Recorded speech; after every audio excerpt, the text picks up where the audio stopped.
Buenas noches. Un gusto recibirlos. Esto es La Silla Roja, este espacio abierto al diálogo, a la crítica, al análisis, a la reflexión. Sean todos ustedes bienvenidos. Esta noche recibimos a don Javier Corral, ex senador, ex gobernador, ex diputado, pero no se está quieto, todavía tiene intención de más cosas y nos viene a contar cuáles son esas nuevas cosas. Javier, bienvenido. Gracias de verdad por acompañarnos. Con muchísimo gusto, como siempre. Gracias por la invitación. Muchísimas gracias. Señor Piz, ¿cómo está usted? Buenas noches. Bien, muy bien. Buenas noches. Bienvenido, Javier. Gracias, Víctor. Muchas gracias. Leonardo. De que dejó el gobierno de Chihuahua, supimos por los medios y por anuncios públicos que tomaste la decisión de dejar el PAN, que, corrígeme, pero es el partido de toda tu vida. Ahí militaste, marchaste, fuiste oposición, críticas, fuiste legislador combativo desde la tribuna. Y yo soy uno, me acuso, de los sorprendidos de que de repente tu equipo de toda la vida tomaras la decisión de que ya no era para ti. ¿Qué pasó? Duré 41 años como militante de Acción Nacional.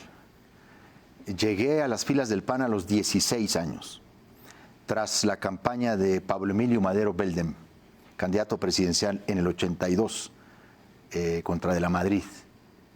Y un momento muy importante en mi vida. Entrábamos al PAN cuando se jugaban todos los riesgos y no había nada que esperar. Esa es la mística que entonces imbuía al partido. Yo soy, de alguna manera, lo he dicho, hijo de la resistencia civil en Chihuahua, porque me toca estar en esa etapa de los 80s, claro, histórica. Y allí estuve durante 41 años, y quiero decirte que en la más larga etapa de mi militancia partidista me sentí muy orgulloso de haber sido miembro del que fue para mí, por mucho tiempo, el mejor partido de México. Sin embargo, lo que ha sucedido con el PAN, en una evolución que le platicaba a Víctor, a mí me parece que es hacia lo peor, pues me fue separando del partido. Y hubo un hecho concreto que terminó por distanciarme de Acción Nacional. Y a nadie engaño, lo advertí, lo dije desde entonces, porque el PAN como tal ya no existe. El PAN como tal ya es una entelequia, es un recuerdo, es una nostalgia. Yo a lo que renuncié fue al PRIAN, porque ahora lo único que hay es PRIAN. Y desde diciembre del 2020, cuando el Consejo Nacional de Acción Nacional aprobó la coalición formal con el PRI, yo me separé de la decisión. Fui el único miembro de ese presidium, en esa que fue mi última sesión de Consejo Nacional en diciembre del 2020, que votó en contra de esa alianza. Porque me parece que esa era ya el culmen de un proceso de degradación, de deterioro, y constituía una enorme traición al origen y destino histórico del PAN, en el que, entre otras cosas, estaba separarnos y distinguirnos del priato y del PRI. Y entonces, al ver no solo que se coaligaba con el PRI, sino que se enredaba con el PRI más corrupto de la historia, estamos hablando del PRI de Alito Moreno, en ese momento empecé a tomar ya distancia en los hechos. Me mantuve todavía siendo gobernador como miembro del partido, pero ya no participé desde aquella ocasión en ninguna reunión del partido. Incluso siendo gobernador me alejé de todos los órganos de dirección del partido. Yo fui consejero vitalicio del PAN, del Consejo Nacional, del Consejo Estatal, en fin. Y entonces ya estaba separado en los hechos hace casi 3 años y formalicé mi renuncia, o sea, cumplí con un trámite estatutario para separarme de la membresía y ya no estar en el listado nominal de miembros de Acción Nacional, para posibilitar la decisión que ya traía pensada, que ya tenía platicada y que ya había procesado y reflexionado en torno de ella. Sumarme al proyecto de la doctora Claudia Sheinbaum, quien me hizo una invitación muy personal, muy directa, muy específica, a colaborar en su proyecto de nación para el próximo gobierno. A ver, vamos revisando, don Javier.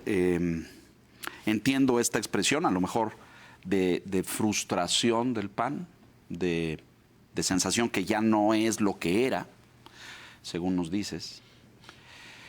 Pero tú fuiste oposición muchos años, ¿no? Y ese bloque, el de Acción Nacional con el PRI, este que señalas, es el que hoy hace oposición al gobierno y al oficialismo y a Morena y sus aliados. Dicen por ahí, es lo que hay, ¿no? A lo mejor entiendo perfectamente tu calificación y tu rechazo al PRI, a estas cosas, a lo mejor en congruencia con el PAN histórico. Pero tanto así como para romper con tu partido, que hoy es el bloque opositor frente al gobierno, un camino y una ruta que tú conoces bien y militaste mucho. Es que el PAN en realidad no es una oposición. Este PAN, dices tú. Este PAN y este PRI. No son oposición. Digo, han dejado mucho que desear en la tarea opositora. En realidad están enredados en sus propios intereses. Han secuestrado a los partidos, han secuestrado al sistema de partidos para jugar una dinámica de sobrevivencia política, de estricta sobrevivencia política. Yo creo que el PAN es histórico, hace tiempo que ya dejó de existir, y te lo digo con mucha franqueza. Yo respeto mucho a los compañeros de Acción Nacional que creen que el PAN es rescatable, que se puede... Hay quienes piensan así. No, yo respeto mucho quienes dan la batalla interna. Yo la di mucho tiempo en muchas batallas, no solamente afuera, sino también adentro del partido, ¿no? Yo he perdido toda esperanza, así lo dije en mi carta de renuncia, de que ese PAN sea rescatable, porque la dinámica que está montada hoy es una dinámica fundamentalmente para mantener a los mismos dirigentes de estos partidos en la escena política y buscarles nuevas posiciones en el Congreso. Es decir, no renovar dirigencias o no... ¿Qué no te gusta del PAN? Bueno, te gustó muchos años. A ver, lo que no me gusta pues es que haya terminado conniviendo con la corrupción.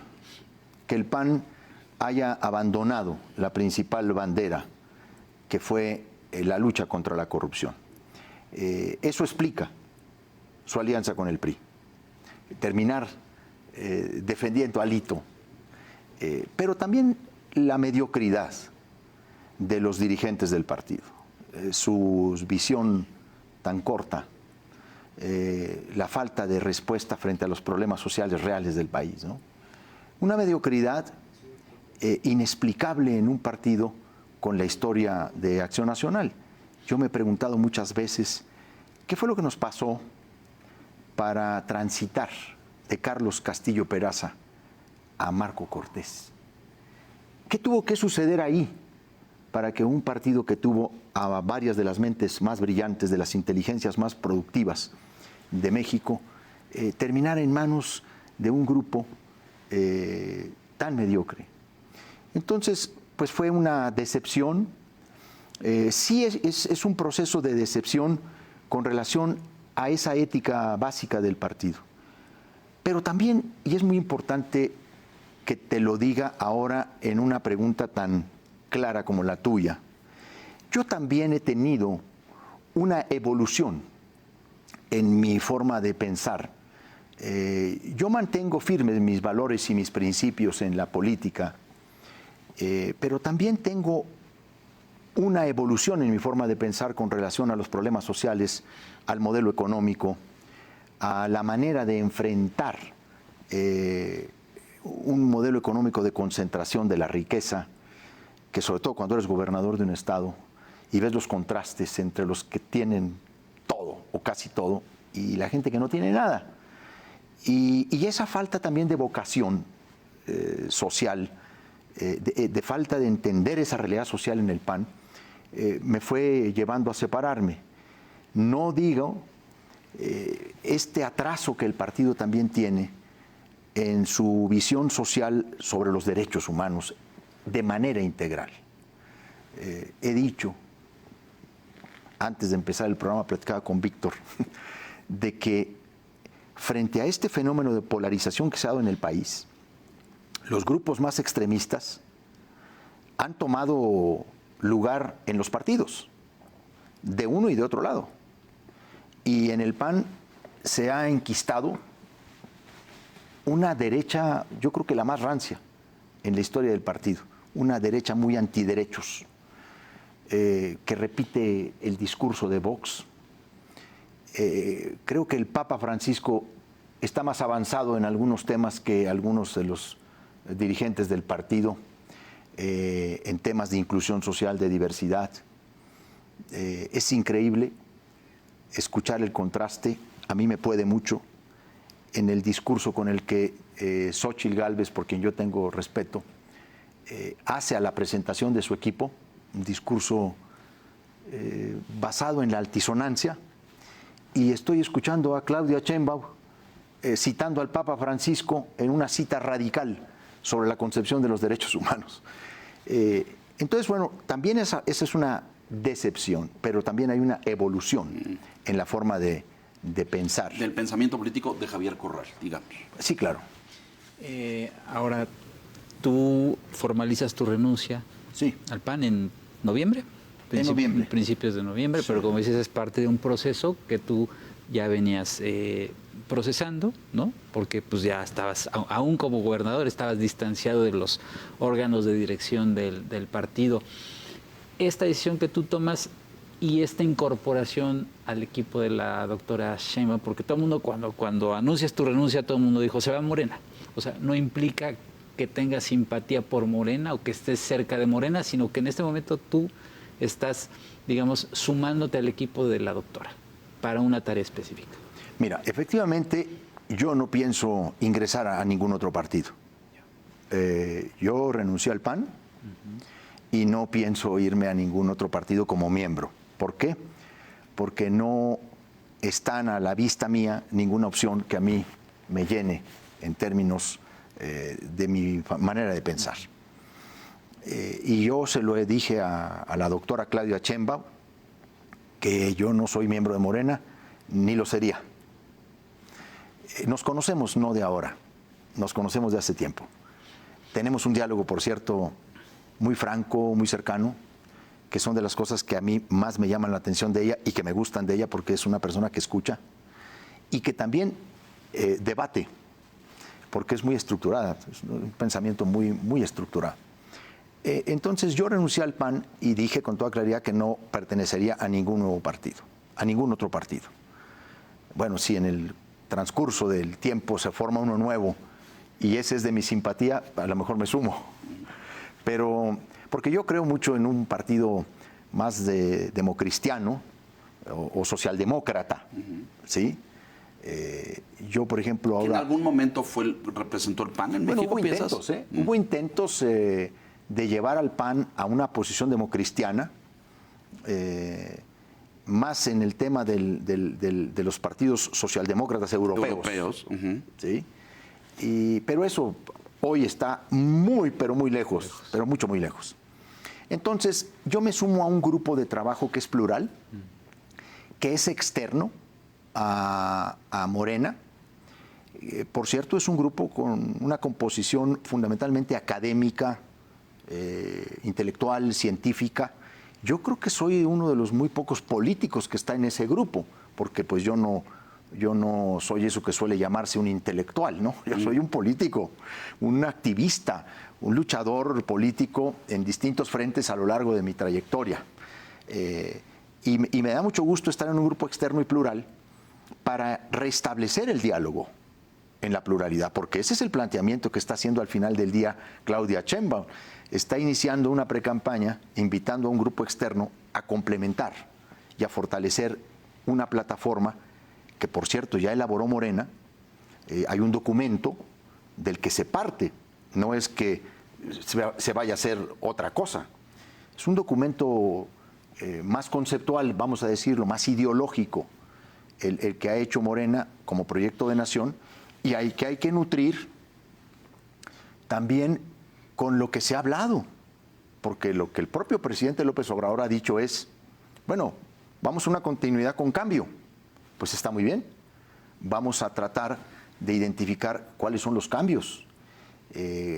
Porque hay mucho que mantener, sin duda, hay mucho que continuar, pero también hay cosas que corregir, que rectificar, que fortalecer.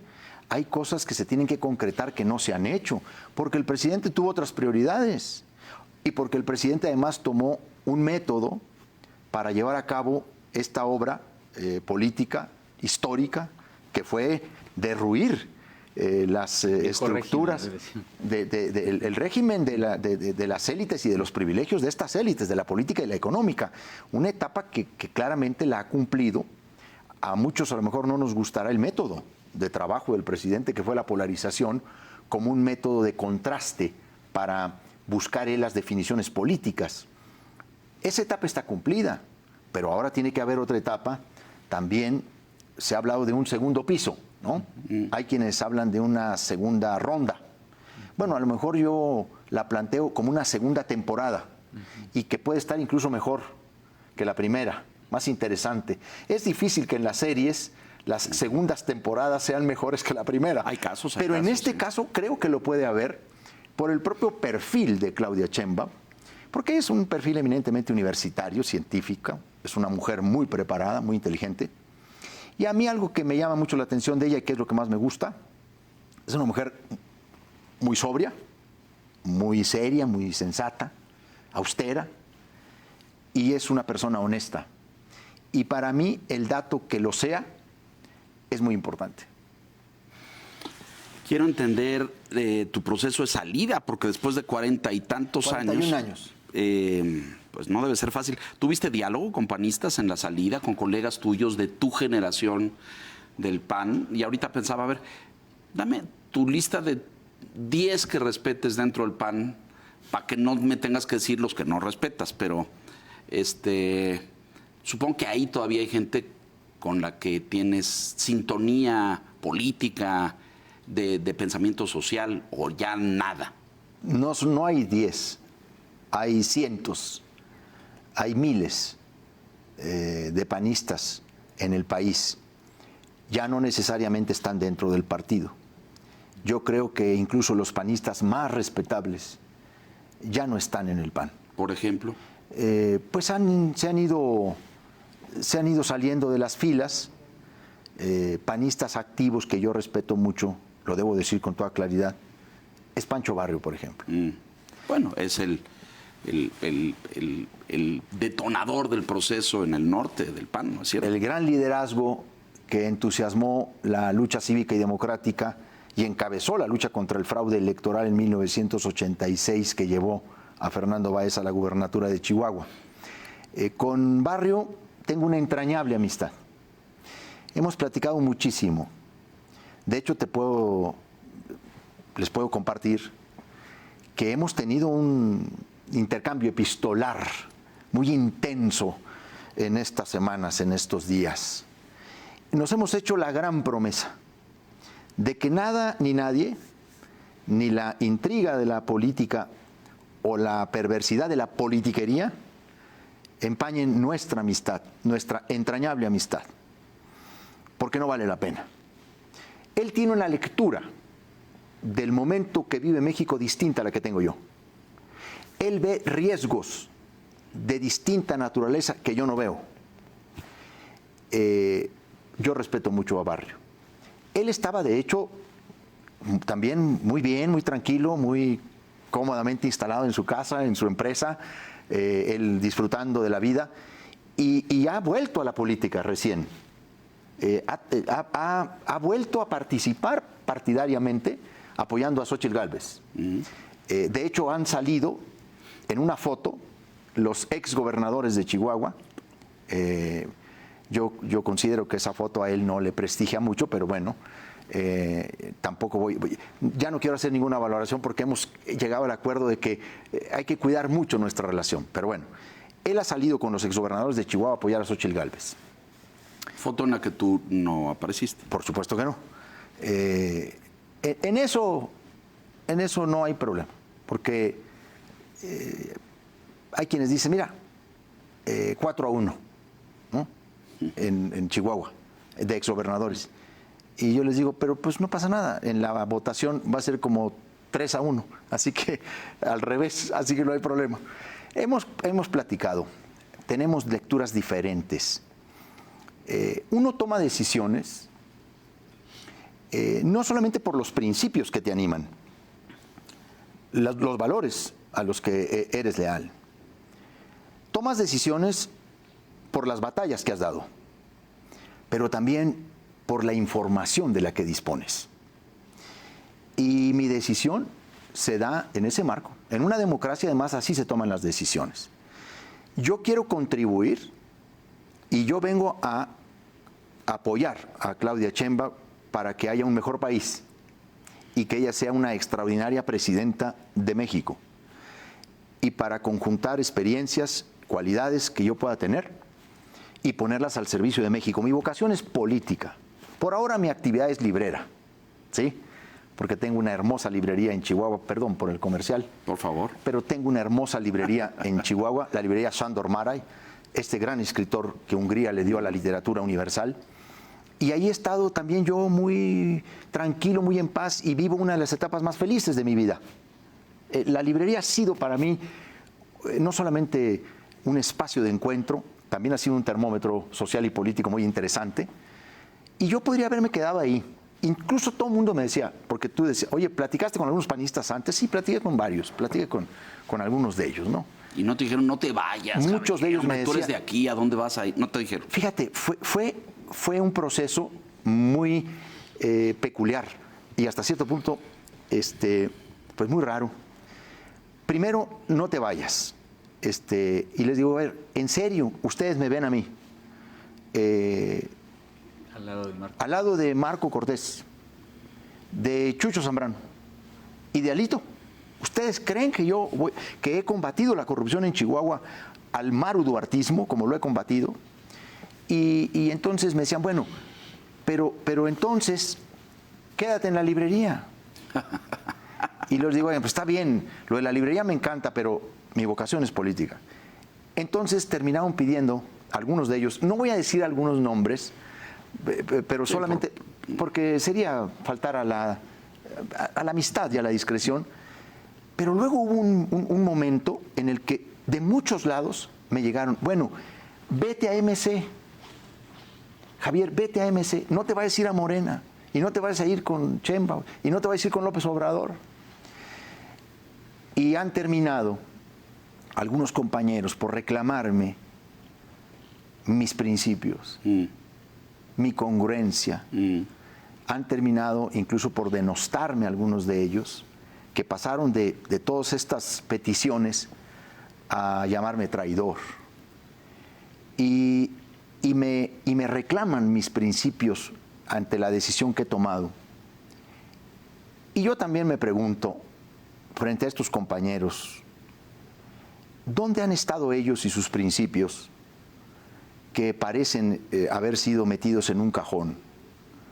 Todos estos 2 años, que en Chihuahua se da una de las más brutales regresiones políticas, donde ha regresado la corrupción y el cinismo juntos, en ese acuerdo horroroso del PAN con el PRI en su peor faceta, que es la de César Duarte. ¿Dónde han estado para denunciar o para exhibir la persecución política, mediática, porque fundamentalmente esa es, de la actual gobernadora a quienes combatimos la corrupción, por el solo hecho de que esa batalla la tocó a ella y a varios de los cómplices en el PAN? Y les digo, a ver, un momento, cuando me hablen de principios y cuando me digan de López Obrador y de la 4T, volteen a ver a Chihuahua lo que está pasando. Y entonces hablamos. Y luego veamos con quién se puede hacer mejor las cosas en el futuro. Yo creo que se pueden hacer mejor las cosas con Claudia Sheinbaum. No solamente por su formación, por su compromiso. Y sido un proceso muy complicado. Incluso, oye, fuego por todos lados, ¿no? No, yo he escuchado y he visto redes y he visto fuego por todos señalamientos lados. Y corren estas versiones de que Javier Corral quería ser el candidato del PAN a la presidencia y como la atmósfera estaba más bien orientada a un candidato de alianza o de unidad, tú decidiste romper. ¿Eso es cierto o falso? Mira, yo creo que si yo lo hubiera querido ser, yo no hubiera tomado la ruta que tomé en Chihuahua y la fisonomía que le di a mi gobierno y el empeño fundamental que hice en el combate a la corrupción y a la impunidad. Porque nadie que tome esa ruta termina bien en política. Porque cuando tú combates la corrupción, en serio, te peleas con todo el mundo. Porque son redes que se entrelazan, son complicidades extraordinarias, en donde incluso está una gran parte del aparato mediático. Yo no quería ser candidato a la presidencia.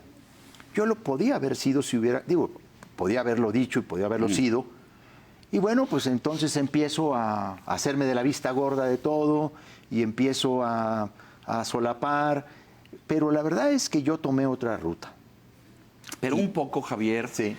Yo tengo la impresión de que los partidos, todos, tienen un ingrediente de eso. Claro. De vendarse los ojos, pues en la construcción de acuerdos tengo que pasar por alto que tu pasado tal, y que tú apoyaste a un señor que en tal región que hoy está en la cárcel y que tú, es decir, y cuando tú cruzas o pones a los partidos así, no hay uno que se salve. Pues mira, yo creo que ese es uno de los grandes problemas que tenemos y lo dices muy bien. Yo creo que la mayor crisis política que vive México es la crisis del sistema de partidos. Tanto en sus métodos como en sus formas de rendir cuentas a la sociedad. Pues casi inexistentes, estamos de acuerdo. Yo creo que la gran reforma política que debiera acontecer en México, pues no tanto es la renovación de las instituciones electorales, sino más bien la renovación de los partidos. Una profunda reforma del sistema de partidos que los comprometa con sus militancias y frente a la sociedad a la que se deben, porque son entidades de interés público. Todos los partidos tienen problemitas, como se dice, ¿no?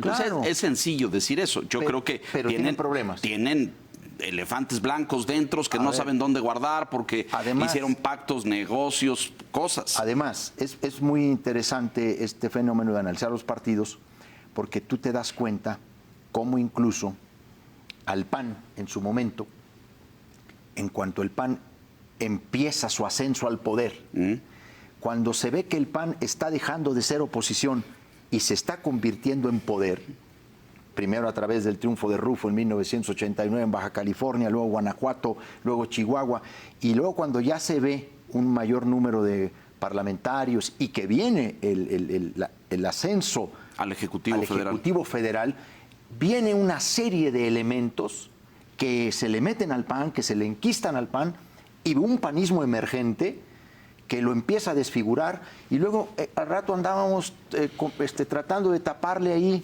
los casos de corrupción a algunos nuevos panistas, porque estábamos en elecciones, y decíamos nosotros, bueno, pues nunca vamos a entrarle en serio a este tema, porque México siempre está en elecciones.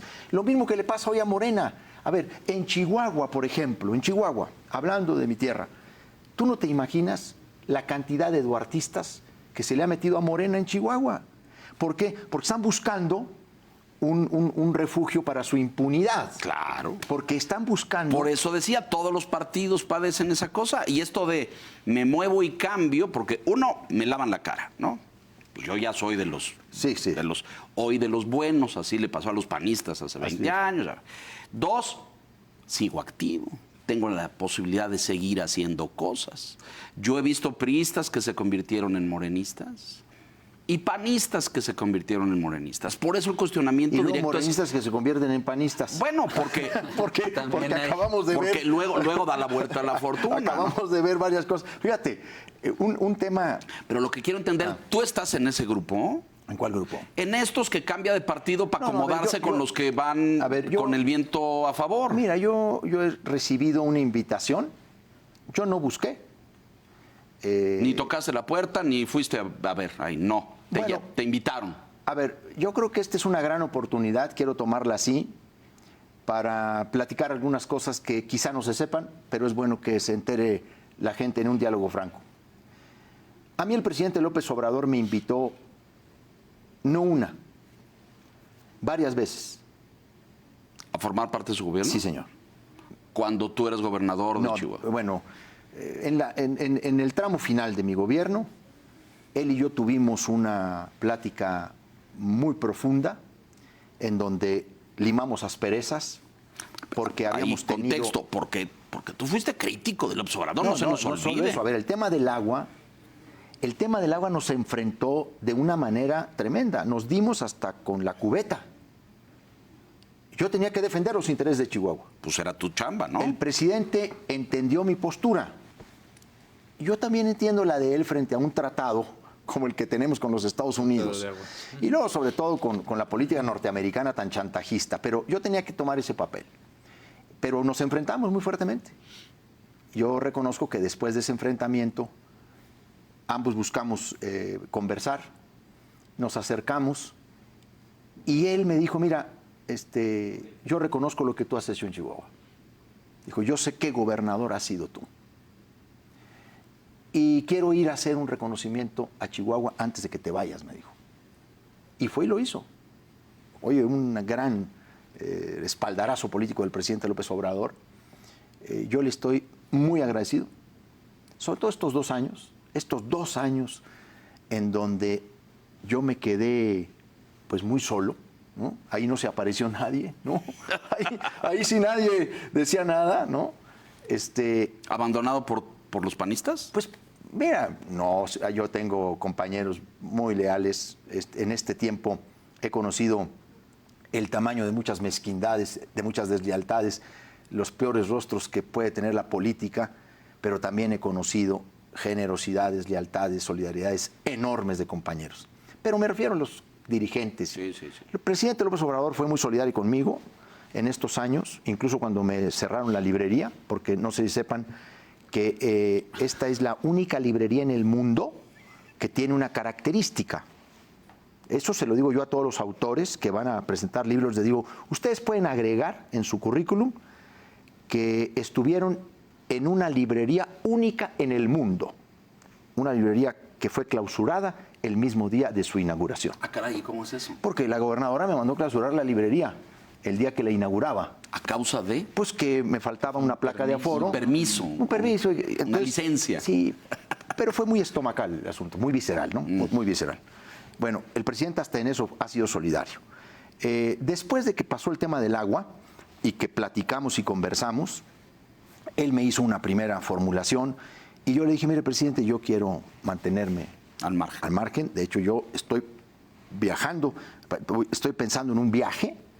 Por cierto, lo hicimos Pancho Barrio y yo juntos. Terminando la gubernatura, hicimos el Camino de Santiago. En España, correcto. En España. En mi caso, yo bueno, no hablo por Barrio, en mi caso lo hice más por motivos espirituales que religiosos, ¿no? Pero yo quería hacer ese camino, que además era una pausa formidable y la celebro muchísimo. Ahí pensé muchas cosas, ¿no? Incluso ahí iba pensando en la propuesta del presidente López Obrador. Porque no me hizo una, me hizo varias, pero le tomé una para pensarla. Y la pensé, la medité, luego no hubo condiciones y quedamos tan amigos como siempre. ¿No aceptaste? No acepté. Luego me invitó a ser embajador. Y yo no quise aceptar ser embajador, primero porque en ese momento estaban surgiendo exgobernadores, embajadores. Y un dato coincidía. Todos esos gobernadores habían perdido sus estados con Morena. Correcto. Casi se dice que habían entregado sus estados a Morena, ¿no? Entregaron la plaza. Que habían entregado la plaza. Bueno, a mí me podrán criticar muchas cosas, pero en Chihuahua se ganó, aunque ganó el PRIAN, porque ganó el PRIAN, regresó Duarte, ¿quién lo diría? Bueno, regresó el grupo político, ¿no? Quieres decir, ¿no? Es decir, regresó el duartismo. El duartismo, ¿no? Regresó el duartismo. Claro. O sea, ahorita nos cuentas qué pasó con ese personaje que tanto perseguiste. Oye, déjame decirte algo. Lo que hoy está pasando en el Poder Judicial de Chihuahua, no, bueno, a ver, le dan 25 y las malas al presidente de la República, ¿no? Tanto que se quejan, ¿no? la manera en que están repartiendo las magistraturas para incluso quienes coexistieron con la actual gobernadora en la nómina secreta de César Duarte. No me digas. No, a ver, es un escándalo. Lo que pasa es que el control mediático en Chihuahua es fuerte. A ver, regresó el tonel de dinero sin fondo. Duarte sigue en la cárcel. Sigue en la cárcel, pero pues ¿Tiene una condena? Con mucha, bueno, está bajo 2 procesos, porque tiene 2 órdenes de aprehensión, ya una agregada al proceso de extradición, son por peculado agravado. Están los procesos en marcha. Y están en manos de la justicia local. Están en manos de la justicia local, y debo decirte que Duarte ha sido pues muy bien tratado, tiene muchos beneficios. De hecho, cada rato sale de la prisión. No me digas. Sí, cada rato sale de la prisión, va al hospital y luego desde el hospital hace conferencias de prensa, ¿no? Y luego recibe en audiencia a casi la mitad de su ex gabinete y luego da entrevistas exclusivas. Y hay una foto que es grotesca. A ver, que Solo en México pasa eso. que es grotesca, pero es así. Ves a un reportero. En la cama del hospital. Él está en la cama del hospital y ves a un reportero al pie de su cama entrevistando a Duarte, que denuncia la injusticia que sufre. Es víctima de la persecución política. Víctima de la persecución. Entonces, eso es lo que pasa allá, ¿no? Es lo que sucede. Pero antes de lo de Duarte... A ver, había más cosas, porque íbamos... Sí. Es que era lo del presidente, lo del ofrecimiento. La oferta, pero tenemos que hacer una pausa porque si no me van a regañar. Adelante. Y hay muchas cosas que decir. Estamos con Javier Corral, un personaje con muchas dimensiones políticas. Volvemos.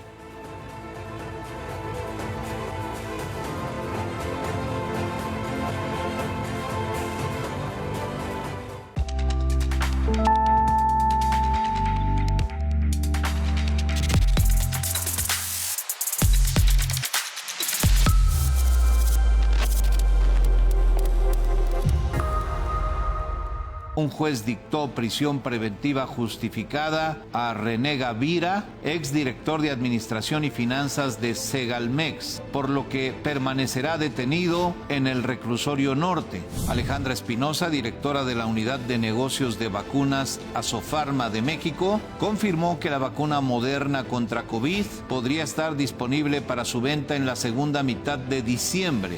No se duerma. Con Ortega a las 10, lunes a viernes, 10 de la noche. ¿Ya conoces la nueva forma de ver El Financiero Televisión? En 3 simples pasos puedes mantenerte informado de tu Smart TV o cualquier dispositivo móvil. Escanea este código QR, instala la app, regístrate y así de sencillo puedes disfrutar, informarte. Completamente gratis. Descubre una nueva manera de ver las noticias.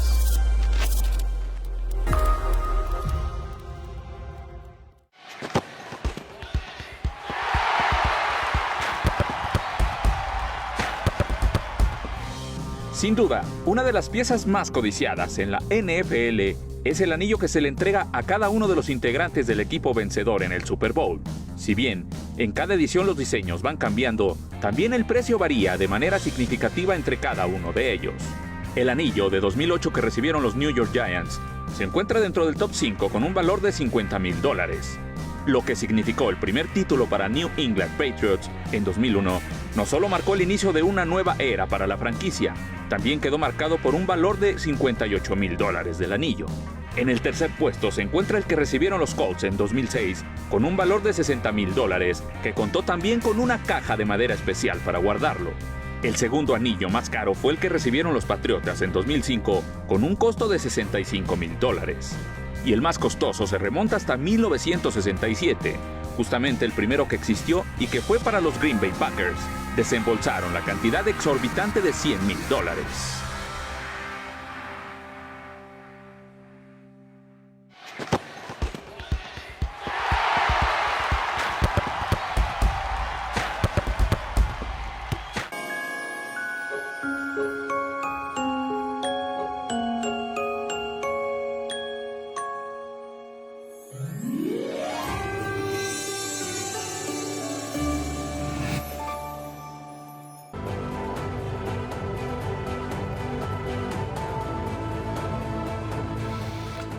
Nos desviamos con Duarte y ya siempre nos distrae Siempre eso. Pero bueno, para hacer uso, el presidente te hace varias invitaciones, tú las consideras y llegas a qué decisión. Una es una embajada, pero otra supongo que posiciones aquí. Sí, lo de la embajada ya fue posterior. Ajá. Es que él estuvo en Chihuahua en diciembre del 2021. Correcto. Entonces le siembran una pregunta ahí al presidente. Bueno, primero interviene la gobernadora ese día, María Eugenia Campos, y pues se deja ir con todo contra mí, que el estado que dejó Corral y el desastre, y el etcétera, etcétera. Entonces un reportero ahí le pregunta, oiga, presidente, después de escuchar a nuestra gobernadora, se dice que usted quiere invitar a Corral a participar en su gabinete. Después de escucharla a ella, ¿usted lo invitaría? Y entonces López Obrador dice, bueno, pues con todo respeto, en el tema de Corral yo tengo otros datos. Y entonces dijo... Una máxima. Dijo él, bueno, a mí me parece que Corral es una gente inteligente, congruente, etcétera, rebelde incluso me llama, dice que es lo que más me gusta. Y no descarto, dice, la posibilidad de que se sume al gobierno de la República. Cuando yo ya había dado por cerrada esa posibilidad. Pero el presidente la abre de nueva cuenta en esa intervención. Y entonces me habla Adán Augusto y me dice, oye, ¿escuchaste ya a tu amigo, el presidente? Le dije, por supuesto, y se lo agradecí. Incluso le agradecí el talante y la manera, y ante quién lo dijo, en un tuit. Le dije, pero yo no quiero por ahora ser embajador. Yo quiero explicárselo al presidente. Y lo primero que yo le comenté a Adán Augusto es, yo no voy a dar la impresión de que estoy huyendo de Chihuahua. Mi librería, por cierto, está a 4 cuadras de la Fiscalía General del Estado, a 7 del Palacio Estatal. Por si te quieren ir a buscar, dices. Bueno, es que tiene 2 años la gobernadora, a través de sus medios, no solamente amenazándome, insultándome. Han ido a una campaña grosera, verdaderamente de muy bajo nivel. Se han metido a insultarme en lo personal, a mi familia, en un control que ella tiene de esos medios, ¿no? Y que ahí es donde yo le digo a varios compañeros, oigan, ¿y no les movió en estos años el concepto fundamental del respeto a la dignidad humana, ¿no? Un pilar de la doctrina panista? Bueno, total que yo no acepté la embajada, digo, incluso me decían que tenía abiertas muchas posibilidades. Yo preferí mantener mi buena relación con el presidente. Por cierto, debo decirte que hemos tenido varios encuentros después de eso. Y afortunadamente él entendió y comprendió mi postura, porque contra lo que se diga o contra lo que se dice del presidente de la República, él conmigo ha sido respetuoso de mis posturas. Y debo decirte algo, nunca ha ido en un toma y daca. Yo sé que el tema de la embajada era como una especie de salida que él veía frente a al nivel de agresión que yo he tenido estos años en el gobierno de Chihuahua. Pero hasta ahora tenemos un diálogo muy franco. Yo tengo un gran respeto por lo que ha hecho en muchos temas. La obra social de López Obrador va a ser históricamente incuestionable. Pero también pues he tenido diferencias con el presidente, que él mismo la sabe, pues están acreditadas, hemos tenido así. Sin embargo, al final del día, ambos nos hemos reconocido en el respeto y en una solidaridad esencial. En esta definición que haces de este equipo que va a acompañar a la doctora Sheinbaum en los diálogos, tú te autodefines como un activista político, pero dices, hay más, es un equipo plural, son científicos, son intelectuales. Se dice que quizás la doctora está tratando de marcar distancia de esta idea que tiene o que tenía el presidente, de que en su equipo 90% era lealtad y 10% capacidad. Y este equipo lo que pues deja ver va en otra dirección. ¿Lo ves tú así? Y cuéntanos, ¿qué vas a hacer en este grupo son creo que 14 perfiles los que están ahí? Tú tienes una encomienda ahí. Sí, yo tengo una invitación muy puntual de la doctora Claudia Sheinbaum de colaborar a elaborar un modelo que combata la corrupción y la impunidad en México a partir de un modelo de gobierno honesto en las dos grandes vertientes del combate a la corrupción, tanto en la parte preventiva como en la parte represiva, para identificar este problema que es transversal a partidos, a niveles de gobierno, a poderes de la Unión. Y a partir de un diálogo social con organizaciones y grupos dedicados a este tema, en el que hay un reconocimiento de entrada. No basta con que el presidente de la República sea una persona honesta. Ya nos hemos dado cuenta que el ejemplo de una conducta personal no es suficiente. Necesitamos un gran pacto, necesitamos un gran acuerdo. No, pero además necesitamos instrumentos, Javier, es decir, fiscalías, investigador, aparato, pues. Aquí pensó que por ósmosis el buen ejemplo iba a derramar. 5 años después, pues eso resultó falso. El tema es que la conducta de un presidente, por más honesto que lo sea, como lo es López Obrador, no alcanza, porque el problema de la corrupción es un problema muy arraigado. No solamente en los sectores gubernamentales, en la misma sociedad. En todos lados. Necesitamos reconocer que la parte preventiva requiere de una gran reforma administrativa para mejorar trámites, tiempos, para innovar, para generar tecnología en los trámites que es donde se produce la corrupción de a pie y que termina incluso siendo la corrupción que más afecta a la percepción de un gobierno. Pero para generar una verdadera reforma administrativa, pues hay que tocar los temas torales, que son las contrataciones públicas, que son las entidades. Pero tú fíjate el ejemplo de este gobierno. O sea, el 86% de los contratos son por asignación directa en este gobierno. Es decir, eliminaron los concursos, las licitaciones, los concursos de oposición, presentar... Se eliminó el 80 y tantos % por asignación. Es decir... tu percepción de honestidad del presidente de la República está ahí, la historia la juzgará. Yo a lo mejor puedo coincidir contigo. Yo sí creo pero al resto del aparato de gobierno, oye, es uno de los gobiernos más oscuros que hemos tenido en los últimos 30 años en este país. No rinde cuentas. Yo lo que creo, sinceramente, es que el tema de las licitaciones, de las contrataciones, requieren de una profunda reforma. ¿Por qué? Porque también el haber hecho procedimientos luego tan engorrosos y tan tardados, es donde se generan las grandes zonas de corrupción. Necesitamos hacer sistemas de acreditación y de certificación, incluso como en otros países, a través del sistema incluso de fianzas, ¿no? En donde realmente haya el compromiso de los contratistas o de los que ofrecen servicios al gobierno. Mira, en eso vas a estar trabajando. Yo voy a estar en esa parte, pero a ver, es muy importante decirlo, a ver, hay que delimitar un poco la función de este grupo, porque este grupo va a animar los diálogos. Obviamente va a ir generando documentos que permitan una perspectiva más integral de las cosas, ¿no? Es el grupo que creo va a darle la fisonomía del cambio a la continuidad.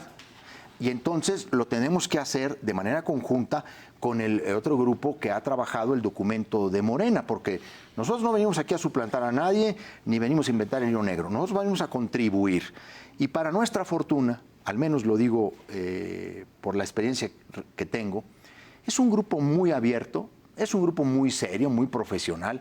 Ahí la mayoría de las personas... Pero son externos. Son externos, sí. Pero hay un paréntesis. A los morenistas, a los duros... No les está gustando mucho. No les gusta eso de que vengan... Si tú eras panista, oye, tú eras opositor, ¿cómo que ahora te vas a venir a sentar y nos sentamos en la misma mesa? Sí. Ellos tienen un sentido de pertenecer al movimiento y de cerrar la puerta a los que no vienen. Pregúntale a Omar García Harfuch y a todos los que tratan ahí les meten el pie. A ver, el grupo está integrado incluso por varios miembros que participaron en la comisión de redacción del documento de Morena, que nosotros lo que buscamos también es que sean vértices para esa interlocución, esa interacción. Pero además el primer diálogo que nosotros tenemos que generar, y lo estamos generando, pues es precisamente con quienes elaboraron ya un trabajo que conceptualmente está acabado. Ahora lo que vamos a pasar es una propuesta más técnica, especificidades, y lo que queremos es darle a la doctora un gran documento con el que ella pueda recorrer el país comprometiéndose en temas muy puntuales. Ese es el trabajo animando un diálogo que, pues con la sociedad, a ver, tratando de recuperar y rescatar, sí, a sectores que no fueron escuchados o incluso que fueron maltratados. Hay que decirlo como es. Se nos acaba el tiempo. Sí, como las clases medias. ¿Tú crees que con este grupo plural la doctora está corriéndose un poco al centro? Que esa es otra lectura que se hace.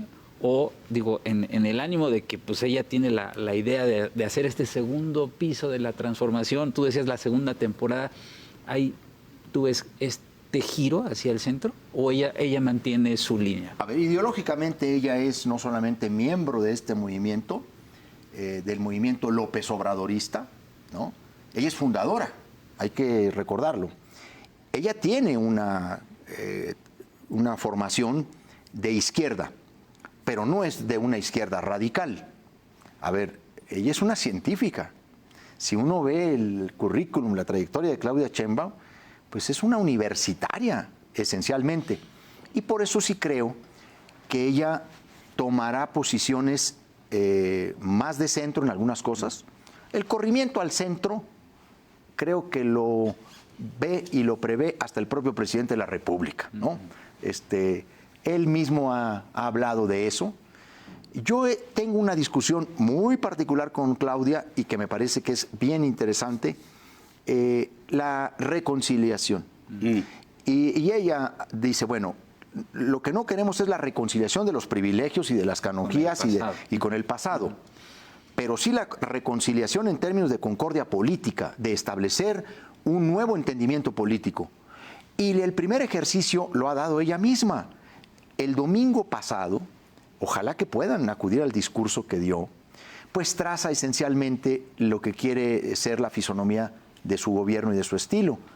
Iniciar un diálogo con la sociedad en un ambiente más abierto, porque ella, y que me parece será un dato esencial, y ahí sí distintivo, pues ella sí buscará ser una presidenta más para todas y todos los mexicanos que solo para los de Morena. Yo creo que ese es el reto que hay aquí. ¿Será una batalla de entendimiento? Pues sí, porque duros hay en todos lados, ¿no? A ver, a mí traigo fuego cruzado del PRIAN y de los radicales de Morena y otros más, perdón. Y el duartismo que reaccionó, tanto el duartismo que está en el PAN como el duartismo tu gobernador hoy, sí. El duartismo que está metido en el PAN como el duartismo que se le metió a Morena, han reaccionado. Pero me preocupa que te hayas ido a colocar en esa posición ahí para que te disparen de todos lados. Pues mira, yo te quiero decir, estoy muy consciente de la tarea y las consecuencias. Lo más cómodo hubiera sido seguir vendiendo libros, aunque sea poquito a poquito, como se venden los libros. Pero mi vocación es política. Y piensas mantenerte en la política. Y bueno, yo voy a apoyarla a ella y al país en donde ella me pida.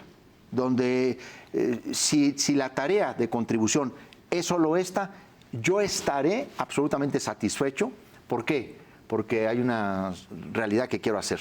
¿Qué, me vas a dar la mano? No, le voy a decir que pronuncie sus conclusiones porque se nos acaba el tiempo. Agradecerle a Javier Corral que nos haya acompañado esta noche. Muy interesante escucharte.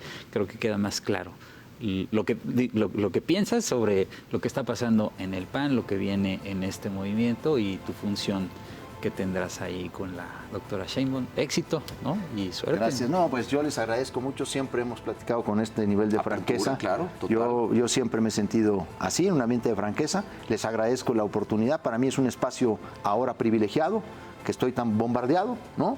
Pero yo voy a seguir contribuyendo con México. Yo quiero influir donde creo que puedo influir para que México sea mejor y que venga una nueva etapa para el país. Pero hoy quiero entender esta posición. Estás contribuyendo, estás apoyando, ¿no militas en Morena? No, no milito en Morena. ¿Ni piensas hacerlo? No, no pienso militar en Morena. Y si el equipo de Xochitl te invita a que colabores en algo, ¿cuál es tu respuesta? No, pues claro que no, pues yo estoy... ¿Ya estás de este lado? Sí, claro, claro. Ok. Sí, no, pero además Xochitl anda muy atrapada entre el PRI más corrupto de la historia y la derecha más rancia que ha tenido el partido.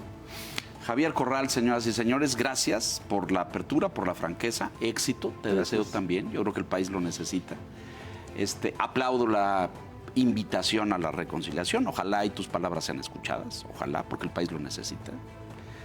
Y está bien reconocer que este combate a la corrupción, que ellos cantan erróneamente, por cierto, porque dicen que ya se acabó, pero eso en los hechos pues se demuestra que no es falso, hace falta más que los buenos ejemplos. Hace falta aparato, investigación, institución, como hay en otros países. La lucha a la corrupción no es solo cultural, es con aparato, con investigadores, ¿no? Y en todos los niveles, como dices tú. Es un gran pacto, y es un pacto entre la clase económica, la clase política, el gobierno y la sociedad. Una Moncloa mexicana ese es uno, en materia de anticorrupción. Es Estado de Derecho. Ya no, por supuesto. Del INAI. Bueno. Ahí ya después nos cuentas. Ese es otro tema importantísimo. Pero ahora que vas a tener tiempo, según veo, pues puedes venir más seguido, porque antes estabas muy lejos. Bienvenido siempre. Gracias. Muchas gracias. Gracias. Buenas noches. Y a usted que nos hace el favor y la gentileza de escucharnos aquí, La Silla Roja, puntualmente la semana entrante. Hasta entonces, gracias.